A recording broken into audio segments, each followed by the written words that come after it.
Assalamualaikum warahmatullahi wabarakatuh.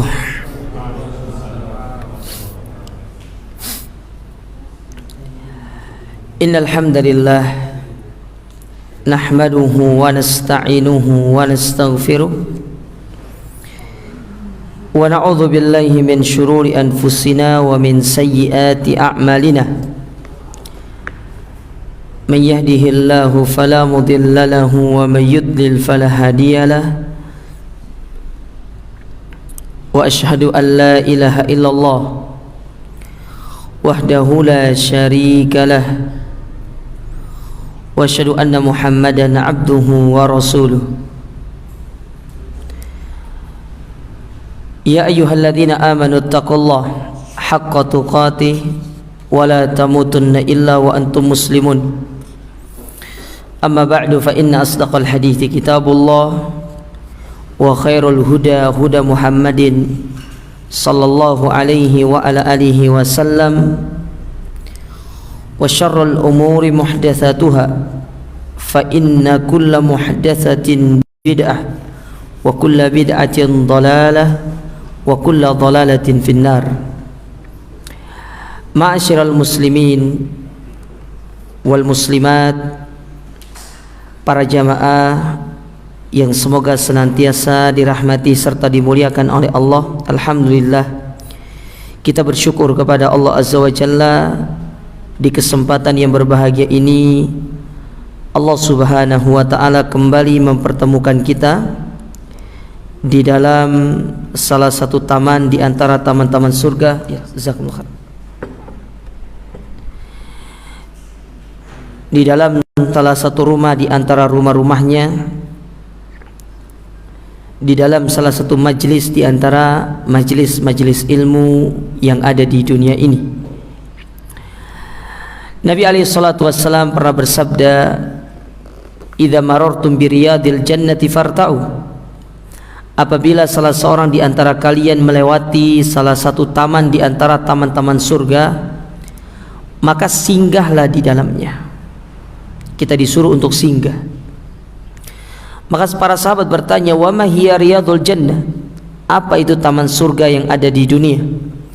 Maka Nabi alaihi salatu wassalam menjawab, "Hilaqud dzikr." Itulah majelis-majelis ilmu. Artinya, seseorang yang ingin merasakan bagaimana ketenangan yang bisa kita rasakan di dalam taman-taman surga, maka kita bisa merasakannya tatkala kita duduk di majelis-majelis ilmu.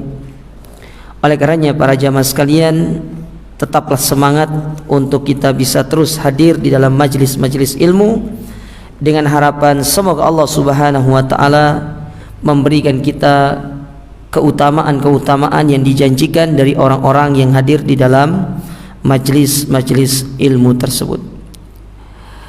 Para jamaah dirahmati dan dimuliakan oleh Allah, kembali kita akan melanjutkan kajian kita dari kitab Kun Salafiyan Alal Jaddah, Jadilah Salafi Sejati, yang ditulis oleh Fadilatul Syekh Abdus Salam As-Suhaimi atau Abdus Salam ibn Salim As-Suhaimi hafizahullahu ta'ala. Dan pembahasan kita masih seputar al-musammayat asy-syar'iyyah li ahli sunnah wal jamaah, yaitu nama-nama yang syar'i yang ditetapkan untuk ahlus sunnah wal jamaah. Terakhir kita telah menyebutkan tentang tatkala kebid'ahan itu sudah mulai muncul di tengah-tengah kaum muslimin, banyaknya kelompok-kelompok yang menyimpang. Lalu mereka menyeru kepada hawa nafsu, bukan lagi menyeru kepada Islam. Maka dibutuhkan yang namanya pembeda antara ahlus sunnah dengan ahlul ahwa, antara ahlus sunnah dengan ahlul bidah. Maka ditetapkanlah nama-nama, yang mana nama-nama ini ditetapkan bukan atas dasar hawa nafsu dari para ulama, tapi berdasarkan dalil-dalil yang telah disebutkan baik di dalam Al-Quran maupun di dalam hadis-hadis Nabi sallallahu alaihi wa ala alihi wasallam.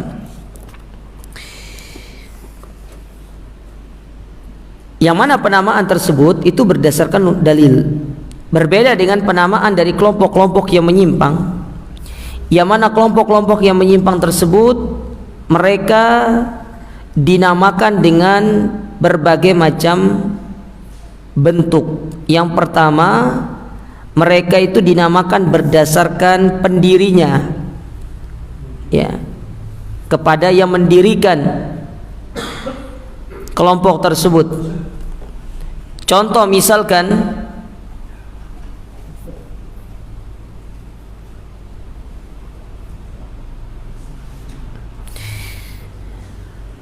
seperti Jahmiyah, yang mana Jahmiyah itu dinisbatkan kepada seorang yang bernama Jaham ibn Safwan.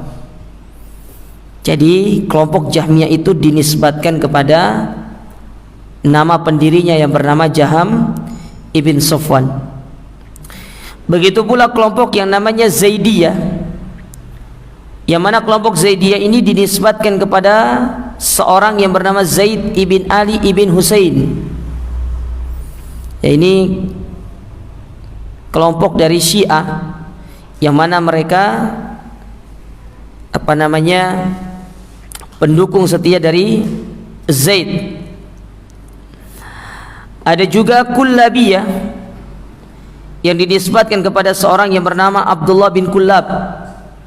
Ya, ini kelompok yang menyimpang dalam masalah asma wa sifat. Ya, Kullabiyah mengingkari sifat-sifat, dan yang paling sering diingkari itu sifat-sifat Allah. Seperti Allah mengingkari sifat tangan bagi Allah, mengingkari sifat wajah bagi Allah, dan sifat-sifat yang lainnya. Ini disebut dengan kelompok Kullabiyah. Nggak tahu di Indonesia ini ada atau tidak Kullabiyah ini. Ya. Ada juga kelompok Karomiyah yang dinisbatkan kepada Muhammad ibn Karom. Begitu pula Asy'ariyah yang dinisbatkan kepada Abul Hasan Al-Asy'ari. Nah, ini diantara contoh-contoh kelompok yang mereka itu menyimpang dari akidah Ahlus Sunnah dan dinisbatkan kepada pendirinya. Dinisbatkan kepada pendirinya. Itu jenis yang pertama. Adapun jenis yang kedua, yaitu dinisbatkan berdasarkan pokok kebid'ahannya, pokok penyimpangannya. Ya. Seperti Rafidhah. Ini dari Syiah. Yang mana Rafidhah ini karena menolak Zaid ibn Ali, berbeda dengan yang tadi Zaidiyah, yang mana mereka itu sangat mendukung Zaid ibn Ali. Kalau ini justru sebaliknya, menolak Zaid ibn Ali sebagai pemimpin. Atau Qadariyah, yang mana mereka memiliki pemikiran tentang menolak takdir, bahwasanya segala sesuatu ini yang terjadi di atas muka bumi ini Allah tidak mengetahuinya sampai terjadinya sesuatu itu. Itu namanya kelompok Qadariyah. Padahal kita tahu Allah Ta'ala di dalam banyak ayat dalam Al-Quran mengatakan wa ya'lamu, dan Allah itu mengetahui segala sesuatu itu.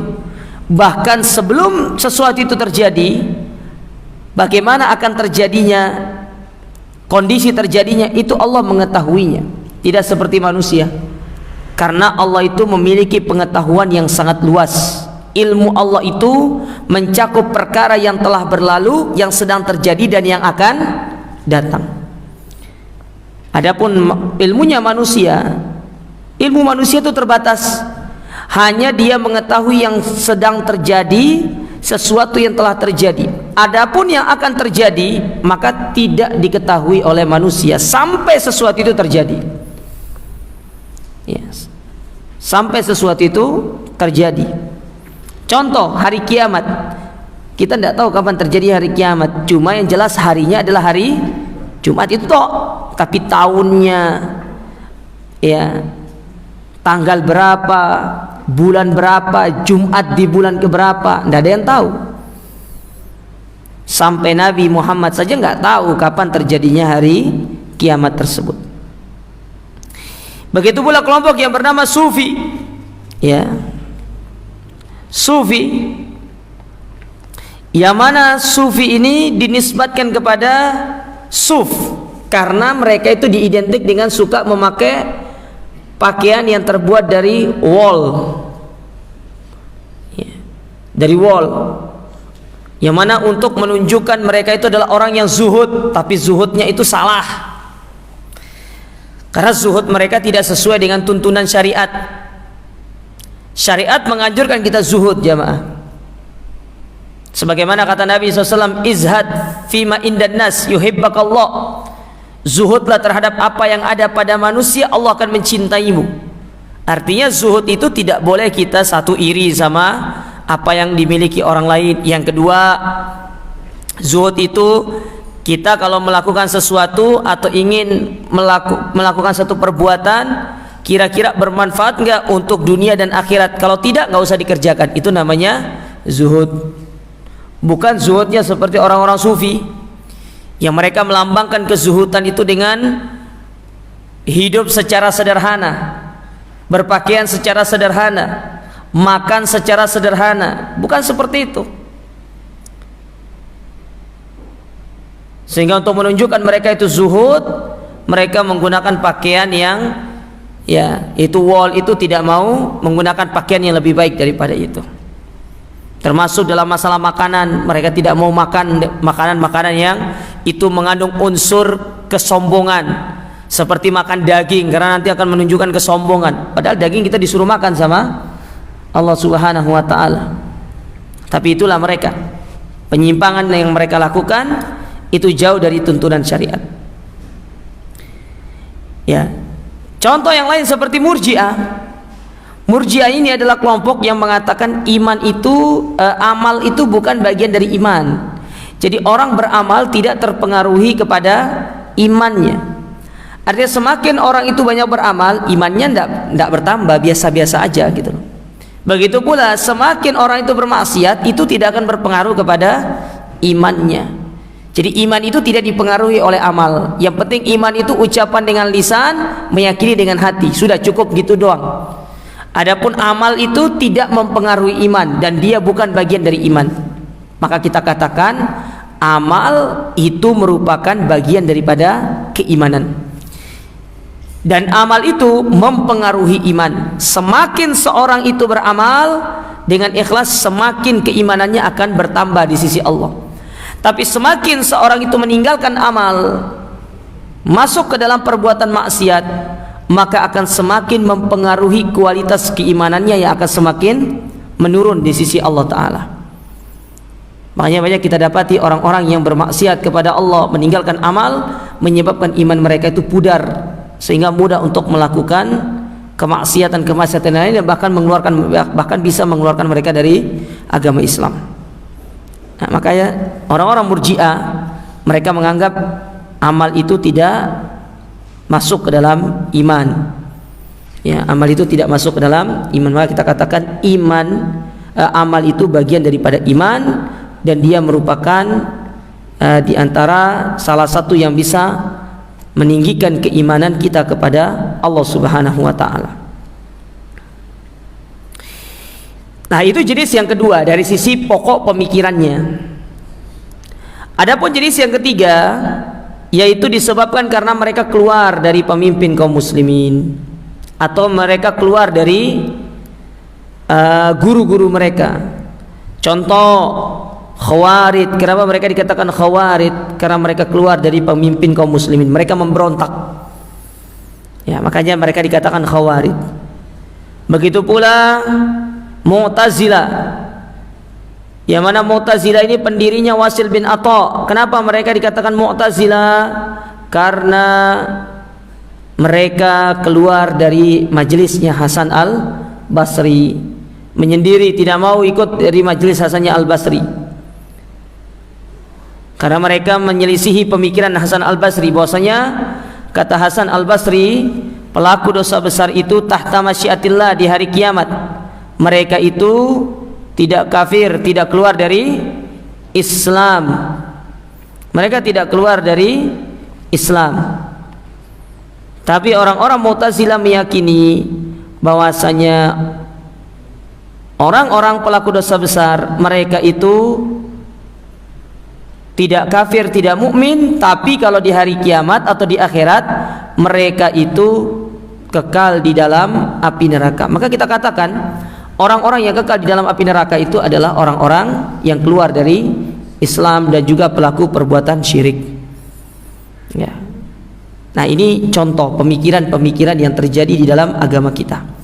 Bahwasanya mereka itu dinisbatkan satu kepada pendirinya, yang kedua kepada pokok penyimpangannya, sedangkan yang ketiga kepada keluarnya mereka dari pemimpin ataupun tempat mereka itu belajar sebelumnya. Nah, ini tiga yang disebutkan oleh Syekh Abdul Salam Ibn Salim As-Suhaimi. Kemudian dikatakan di sini, qala Syekh Bakar Abu Zaid, berkata Syekh Bakar Abu Zaid rahimahullah di dalam sebuah risalah yang berjudul Hukmul Intima'i ilal Firaq wal Ahzab wal Jama'at al-Islamiyah, yaitu hukum yang berkaitan dengan penyandaran terhadap kelompok-kelompok ataupun ya golongan-golongan yang ada di dalam agama Islam. Apa kata beliau? Lamma hasalat tilkal firaq muntasiba ilal Islam munshaqqatan anil umudil al-fiqariyah lil muslimin.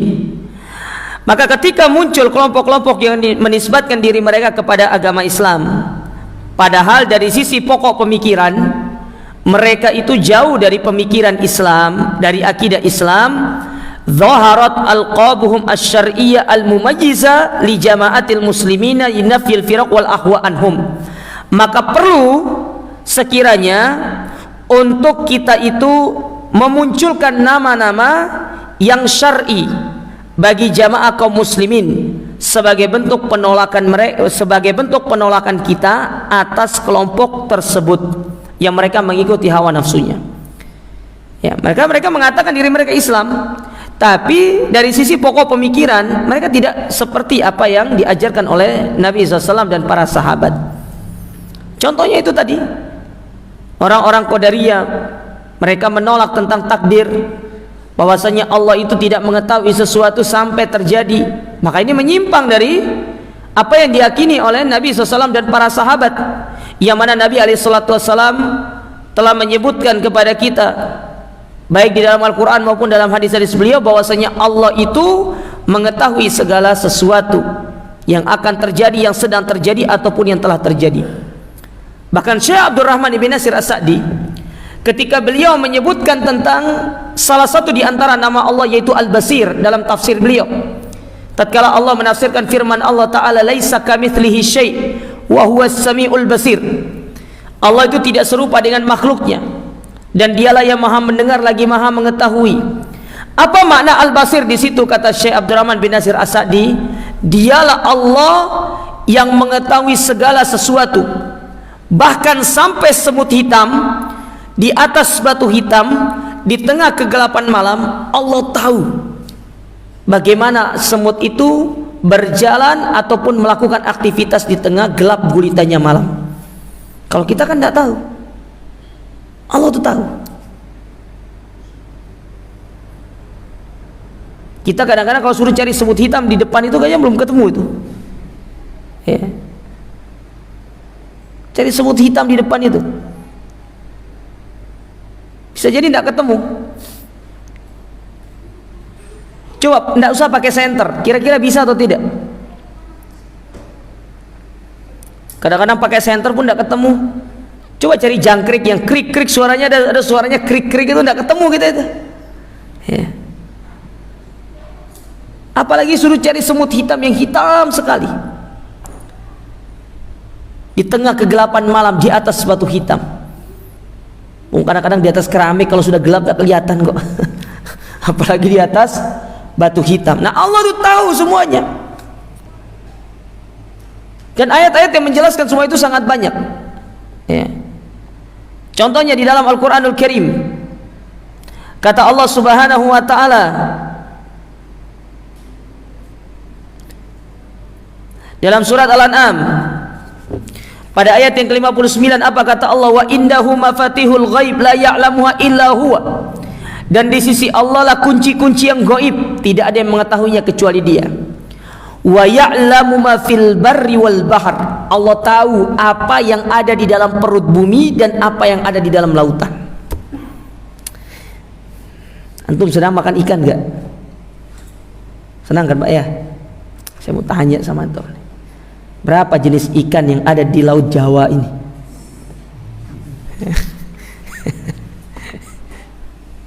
Iya. Berapa Pak?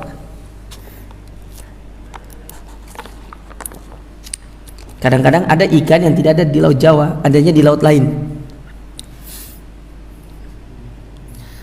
Apa itu yang kepala ikan itu? Ikan apa itu? Yang kan ada rumah makan Makassar itu yang kepala ikan itu. Ikan apa nah? Kakap ya. Kakap besar itu kan. Di Laut Jawa ini ada nggak? Kayaknya nggak ada deh.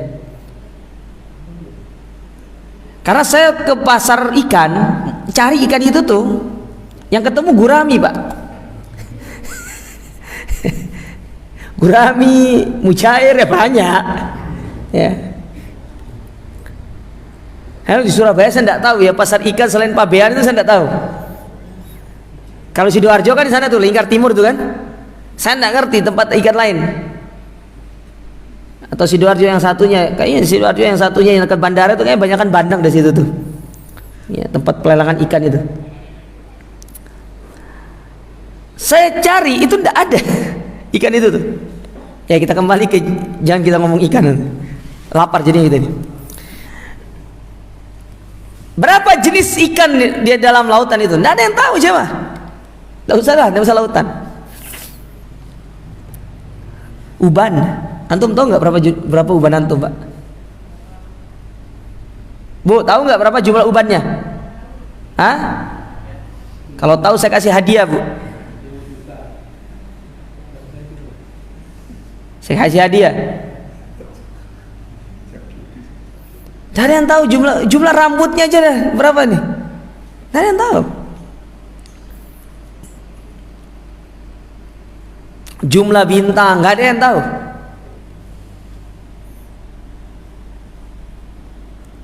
Tapi Allah tahu apa yang ada di dalam bumi, apa yang ada di dalam lautan, Allah semua tahu. Wa ma tasqutu min waraqatin illa ya'lamuha. Bahkan sampai dedaunan yang jatuh dari pohonnya, Allah tahu bagaimana jatuhnya itu. Kecepatan jatuhnya berapa, hari apa, yang menjatuhkan daun itu apa, Allah tahu. Tapi kita tidak tahu. Yang kita tahu hanya daunnya sudah jatuh. Kalau sudah jatuh tinggal disapu, gitu doang.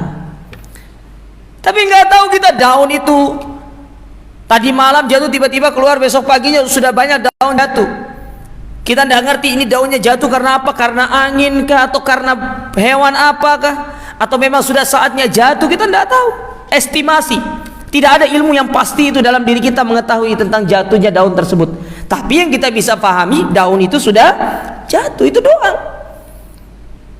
Jam berapa, menit ke berapa, nggak ada yang tahu. Tapi orang-orang Qadariyah mengingkari semua itu.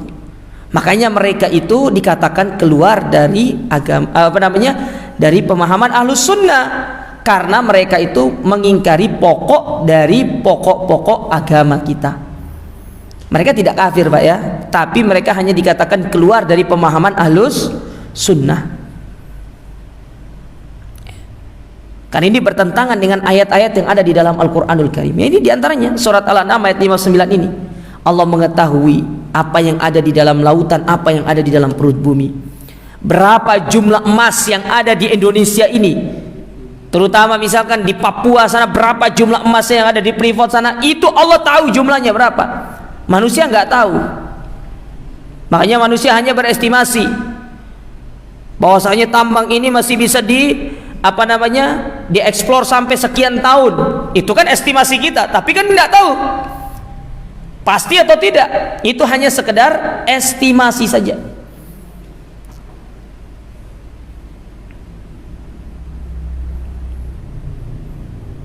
Hujan turun berapa berapa debit air yang turun dari hujan tersebut, Allah itu mengetahuinya. Kalau kita kan taunya cuma hujan. Ya hujan kalau terlalu deras nanti banjir lama-lama, itu tok kita. Tapi berapa jumlahnya, kecepatan hujan itu turun berapa, Allah tahu.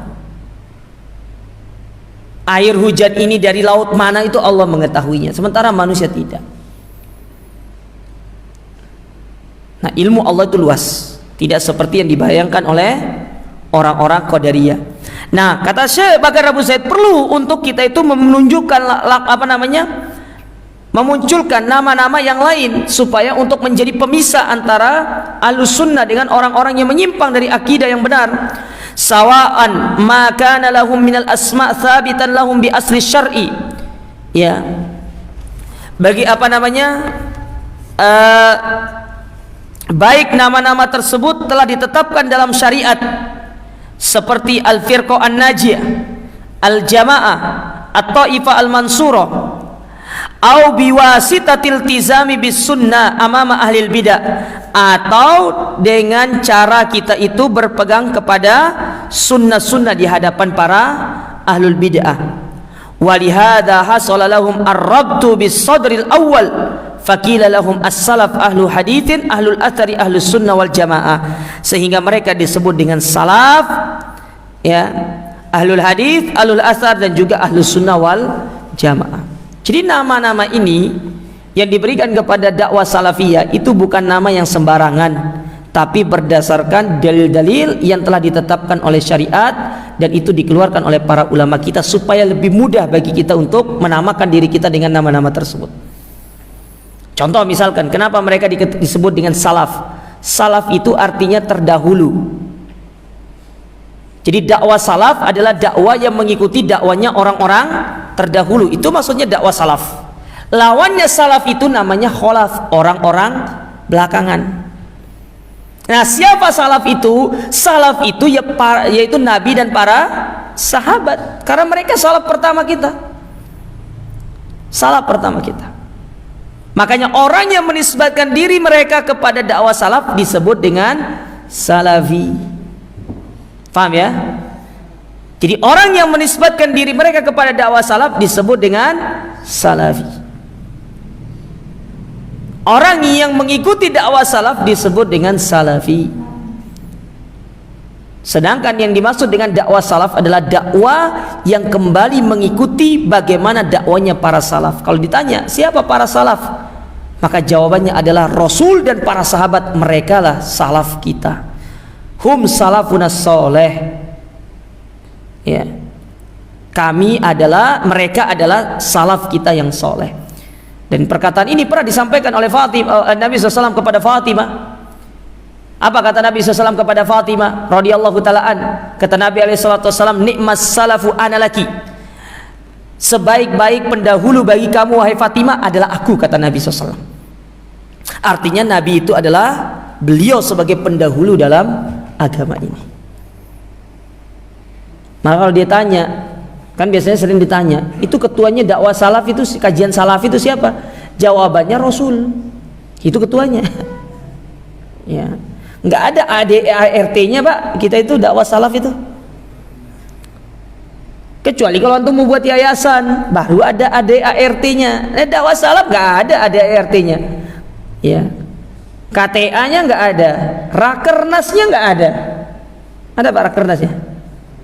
Iuran bulanan, iuran tahunan ada Pak? Iuran tahunan, iuran bulanan. Ya, enggak ada kita ini. Munas, ada munas kita? Enggak ada. Enggak ada dakwah salaf itu. Semua orang boleh mengikuti kajian salaf. Dan bagi mereka pun kalau tidak mau ikuti, alhamdulillah tidak ada paksaan. Tidak seperti kelompok-kelompok di luar sana, kalau nggak berbaiat sama pemimpinnya, oh kafir, keluar dari kelompoknya. Dan kalau meninggal dalam kondisi jahiliyah. Kan banyak kelompok seperti itu kan? Akhirnya apa? Banyak yang bilang, Ustaz, bagaimana sikap saya sebagai seorang suami, sebagai seorang istri? Suami saya mengajak saya berbaiat kepada ketua kelompoknya, karena kalau saya tidak berbaiat saya dikatakan najis, dan kalau tidak berbaiat dengan mereka saya dikatakan mati dalam kondisi jahiliyah. Ya, tidak pernah dakwah salaf seperti itu mengatakan demikian. Antum mau ikut kajian di sini, alhamdulillah, ahlan wa sahlan. Tidak mau ikut juga, kami tidak memaksakan seperti itu.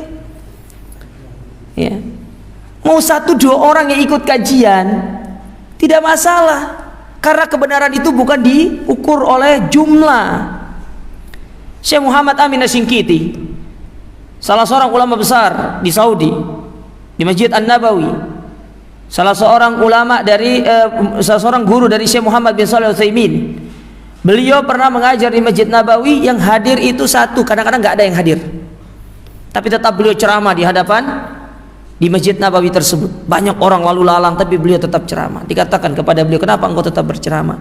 Namanya kita menyampaikan ilmu itu bukan melihat dari jumlahnya. Orang mau hadir alhamdulillah wassalam, enggak juga. Yang penting menyampaikan ilmu itu tidak boleh putus. Ya. Tidak boleh putus. Itu Syekh Muhammad Amin Asy-Syinkiti, ulama besar. Banyak yang kita dapati demikian. Tidak berbaiat, bahaya ini, najis. Makanya kalau antum sholat di tempatnya mereka, najis antum. Ya, jadi habis sholat antum nanti di tempat antum itu dia apa? Ya, dipel. Pernah sholat di tempat mereka? Tidak pernah? Oh pernah bu. Ya, sakit hati nggak? Enggak. Dibilang najis nggak sakit hati? Ya di lisannya nggak sakit hati, tapi hatinya awas. Makanya itu pernah tuh kisah teman saya ya, rodo apa istilahnya ya, boleh bahasanya itu. Ya kayak ngerjain gitu loh. Dia tahu, ini masjidnya, akhirnya dia jalan di semua masjid itu. Penjuru masjid itu di jalan semua itu. Subhanallah. Nah, dakwah salaf tidak seperti itu. Antum mau hadir, fadhal. Tidak hadir juga nggak apa-apa, tidak ada yang larang. Begitu pula ahlul hadis misalkan. Kenapa mereka disebut dengan ahlul hadis? Ahlul hadis itu artinya mereka-mereka yang berpegang teguh dengan hadis Nabi. Hadis yang apa dulu? Hadis yang sahih. Minimal kalau mau mengambil hadis untuk menjadikan hujah itu hadis hasan, bukan hadis palsu. Barang siapa yang beristighfar sekian kali, dia akan mendapatkan pahala sebanyak 70.000 nabi. Subhanallah, 70.000 nabi. Bayangkan 70.000 nabi. Sangat kontradiksi dengan sahabat Nabi SAW, sangat kontradiksi dengan hadis Nabi. Apa kata Nabi SAW? Lau anfaqa mithla uhudin dhahaban ma balagha nasifahu wala mudda. Kalau sekiranya kalian itu berinfak sebesar gunung Uhud ini emas, itu tidak akan bisa menyamai infaknya sahabatku meskipun dengan setengah mud. Bayangkan, kita tidak bisa menyamai infaknya sahabat. Ini enggak. Membaca doa ini sama dengan pahala 70.000 nabi. Subhanallah, gampang ya dapat pahala itu gitu. Nabi loh ini. Kalau sahabat masih mendingan, ini 70.000 nabi. Subhanallah. Barang siapa yang mengamalkan zikir ini akan dimudahkan urusannya setelah diteliti sanadnya. Tidak datang dari Nabi SAW. Banyak hadis-hadis palsu. Nah itu yang kita harus tinggalkan. Ahlus sunnah, ahlul hadis, mereka berpegang teguh dengan hadis yang sahih, minimal hadis yang hasan. Itu minimal kita menjadikan hukum dalam agama kita. Kalau dia dhaif, dia tidak boleh dijadikan sebagai hukum.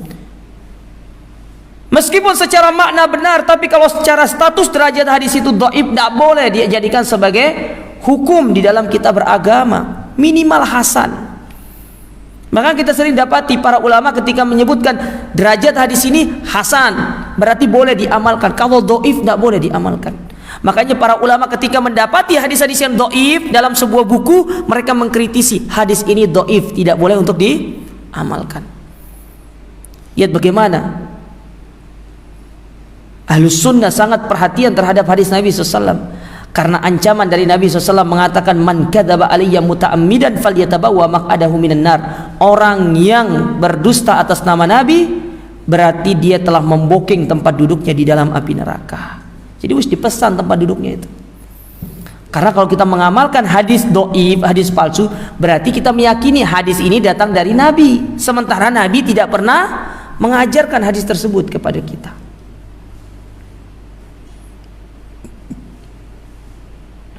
Makanya kenapa amalan-amalan yang kita harus kerjakan itu harus ada dalilnya. Kalau Al-Quran jelas, tidak perlu diperselisihkan. Kalau dari hadis Nabi SAW, tanyakan riwayat siapa, sahih atau tidak. Kalau sahih baru kita amalkan. Kalau derajat hadisnya tidak sahih atau tidak hasan, maka jangan diamalkan. Dalam rangka untuk kita benar-benar menyanjung dan menjunjung tinggi yang namanya hadis Nabi SAW. Begitu pula kenapa mereka dikatakan at-Taifah al-Mansurah, kelompok yang ditolong, karena memang mereka pasti akan ditolong oleh Allah Subhanahu wa taala. Dan nanti akan ada penjelasannya nanti kenapa mereka dikatakan at-Taifah al-Mansurah. Karena pasti mereka itu akan ditolong oleh Allah taala. Pasti. Maka tidak usah khawatir. Andai kata tidak ada yang menolong dakwah ini dari kalangan manusia, Allah itu punya cara tersendiri untuk menolong dakwah ini, jamaah sekalian. Antum tidak usah khawatir. Kita hanya disuruh berpegang teguh, menyampaikan kebenaran. Urusan nanti ditolong, dibantu, itu Allah Ta'ala yang akan memberikannya kepada kita. Tidak usah khawatir ya. Yang penting kita benar-benar menyerahkan diri kita kepada Allah Ta'ala. Taib. Kemudian dikatakan di sini, wa hadhil alqab asy-syarifah tukhalifu ayya laqabin kana li ayyi firqatin kanat min wujuh. Ya, nama-nama yang mulia ini, mereka nama-nama ini menyelisihi setiap nama-nama dari kelompok-kelompok yang menyimpang dari syariat Islam ini, dan itu ditinjau dari beberapa sisi. Kalau di sini disebutkan ada sekitar 6. Sisi yang pertama, annaha nasabun lam tamfasil walau lil hadzatin atau walau lilahdotin anil ummatil islamiyah mundu takwiniha ala minhajin nubuwah. Sebab yang pertama, kenapa nama-nama ini menyelisihi setiap nama-nama firqah yang ada, bahwa nama-nama tersebut merupakan penisbatan yang tidak terpisah dengan umat Islam sejak awal terbentuknya di atas manhaj nubuwah. Ya, contoh misalkan hadis. Hadis itu kembali kepada kaum muslimin, yang mana kaum muslimin disuruh berpegang teguh kepada Al-Quran dan hadis. Ya. Kenapa mereka dikatakan salaf? Karena mereka mengikuti orang terdahulu, yaitu para salafus soleh. Fahiyya tahwi jami'al muslimina ala tariqatir ra'il al-awwal wa man yuqtada bihim fi talakil ilm. Dan ia mencakup seluruh kaum muslimin di atas jalan generasi pertama serta orang-orang yang mengikuti mereka dan mengambil ilmu dan metode memahaminya. Jadi memahami agama ini dengan metode salaf, dengan metodenya ahlus sunnah. Wa tabi'ati da'wati ilaih, dan begitu pula serta dalam masalah berdakwah kepadanya. Wa daruratun inhisaril firqati an-najiyah fi ahli sunnati wal jamaah wa hum ashabu hadzal manhaj. Lalu kata beliau, dan juga yang paling penting adalah membatasi kelompok yang selamat itu hanya pada ahlus sunnah wal jamaah, di mana mereka adalah pemilik manhaj atau metode yang lurus di dalam beragama ini. Nah, ini sebab yang pertama, bahwasanya penamaan ini tidak terpisah daripada kaum muslimin. Penamaan ini kembali kepada kaum muslimin itu sendiri. Yang kedua, sisi yang kedua, kenapa penamaan ini adalah penamaan yang tidak jelek? Artinya kenapa penamaan ini merupakan penamaan yang baik untuk kita perhatikan. Annaha tahwi kullal Islam, bahwasanya nama-nama tersebut mencakup Islam secara keseluruhan. Apa itu Islam secara keseluruhan? Alkitab was sunnah, yaitu Al-Quran dan sunnah. Karena sekali lagi saya sampaikan tadi, bahwa nama-nama tersebut ada dalil-dalilnya, Ya, tidak ada nama yang disebutkan di sini, pasti ada dalil-dalilnya di dalam, ya, nah, dalam Al-Quran ataupun dalam hadis-hadis Nabi SAW atau dalam perkataan para ulama. Ya. Kemudian yang ketiga, annaha alqabun minha ma huwa thabitun bis sunnah as-sahihah, bahwasanya lakob-lakob atau nama-nama yang diberikan kepada dakwah salaf itu telah ada nasnya di dalam as-sunnah, di dalam hadis yang sahihah. Itu nanti akan kita sebutkan satu persatu beserta dalilnya. Nanti akan ada satu persatu beserta dalilnya. Yang keempat, anna aqdal wala wal bara wal muwalat wal muadat ladaihim huwa alal islam la ala rasmin bismi muayyanin, bahwasanya dengan kita memberikan nama-nama tersebut itu menunjukkan al-wala wal bara, kita berlepas diri dari mereka. Jadi kita tidak mengikuti penamaan seperti yang diberikan kepada mereka, tapi kita mengikuti penamaan berdasarkan dalil, dan kita harus wala, berlepas diri dari mereka. Al-wala wal bara penting, ya. Makanya kita harus bangga dengan penamaan-penamaan tersebut. Seperti bagaimana mereka itu bangga dengan mengatakan diri mereka, kami akidah Maturidiyah misalkan. Mereka bangga. Kenapa kita tidak bangga? Kami berada di atas akidah salaf. Jangan pernah kita merasa minder, ya. Antum kalau lihat kisah-kisah orang-orang terdahulu, mereka itu bangga atas penyimpangan-penyimpangan mereka dengan berakidah, oh kami adalah berakidah Mu'tazili. Mereka bangga dengan semua itu. Kita yang diberikan hidayah oleh Allah, diberikan nikmat berupa berada di atas sunnah, harus bangga dengan penamaan tersebut. Maka jangan pernah meragukan dakwah salaf, jangan pernah meragukan diri antum untuk mengatakan ana salafi, saya seorang salafi. Ana sunni, saya adalah orang yang berpegang teguh dengan sunnah. Kemudian yang kelima, anna hadhil alqab lam takun da'iyatan lahum lita'assub li syakhsin duna Rasulullah sallallahu, bahwasanya nama-nama ini tidak menunjukkan kita itu ta'assuf atau fanatik kepada orang-orang tertentu, melainkan nama ini kita pasti fanatik kepada satu orang, yaitu Nabi. Dan fanatik kepada Nabi itu merupakan wajib. Antum nggak boleh fanatik kepada satu individu, ya. Contoh saya katakan, antum bermadhab Syafi'i, tapi antum tidak boleh fanatik kepada Al-Imam Syafi'i. Jadi kalau yang tidak bermadhab Syafi'i salah semua, ya salah juga kayak gitu. Boleh bermadhab, silakan, tapi antum tidak boleh fanatik. Apalagi antum mendapati saudara antum misalkan dia tidak bermadhab Syafi'i, dia bermadhab Hambali, dan ada perbedaan antara madhab Syafi'i dengan Hambali misalkan. Tidak boleh nanti bahwa saya yang tidak mengikuti madhab Syafi'i, dia mengikuti Hambali, kemudian kita tidak mau bertegur sapa dengan dia. Tidak boleh seperti itu, ya, tidak diperbolehkan seperti itu. Nah, kita itu disuruh fanatik kepada dalil Al-Quran dan Sunnah dan kepada Rasul Sallallahu Alaihi Wasallam. Karena selain daripada Rasul, manusia itu bisa salah, bisa juga benar. Bisa salah, bisa benar. Kita ini manusia, bisa salah, bisa benar.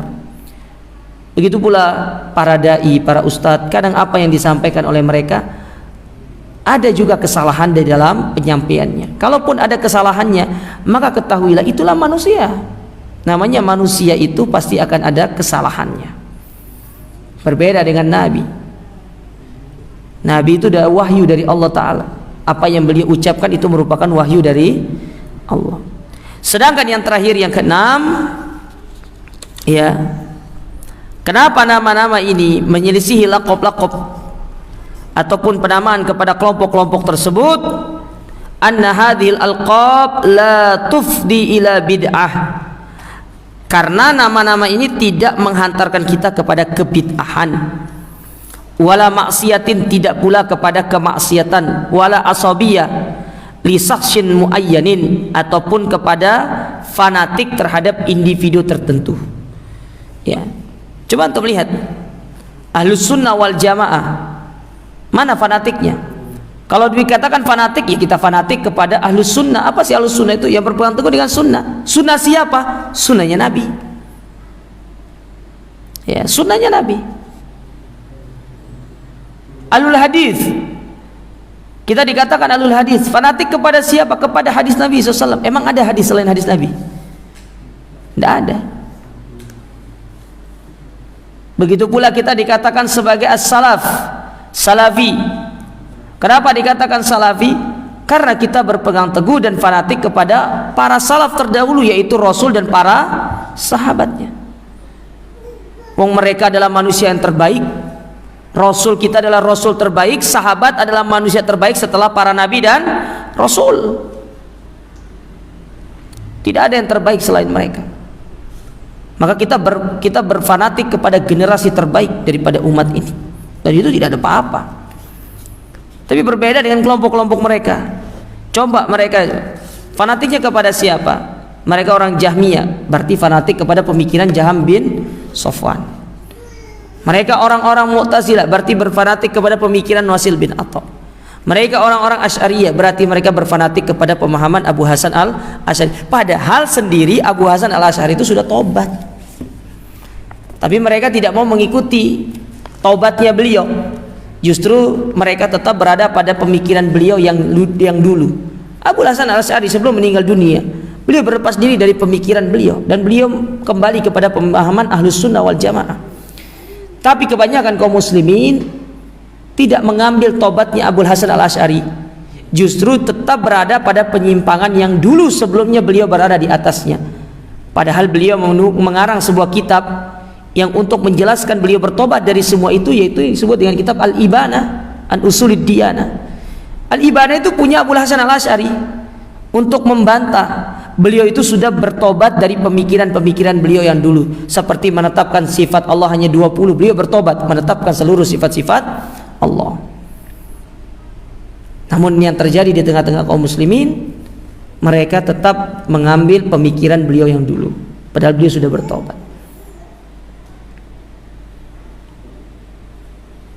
Oleh karenanya jamaah kaum muslimin yang dirahmati Allah, ya, nama-nama yang telah ditetapkan oleh para ulama itu bukan nama-nama yang sembarangan, tapi semua itu berdasarkan dalil-dalil yang datang dari Al-Quran maupun hadis-hadis Nabi Sallallahu Alaihi Wasallam. Dan insyaallah untuk nama-nama tersebut akan lebih kita mendalaminya pada pertemuan berikutnya. Di sini ada disebutkan nama-namanya yang sudah kita sebutkan tadi secara garis besar. Yang pertama Ahlus Sunnah, mana dalilnya? Itu ada dalilnya. Kemudian Ahlul Hadis, mana dalilnya? Nanti ada disebutkan dalilnya. Ahlul Athar, ya, mana dalilnya? Nanti ada. Al-Firqah An-Najiyah, begitu pula At-Taifah Al-Mansurah, As-Salafiyah. Itu juga mereka itu memiliki dalil-dalil, nama-nama tersebut punya dalil baik itu dari Al-Qur'an maupun Sunnah. Dan itu insyaallah akan kita sampaikan pada pertemuan berikutnya. Semoga apa yang disampaikan ini bermanfaat. Wa jazakumullah khairan atas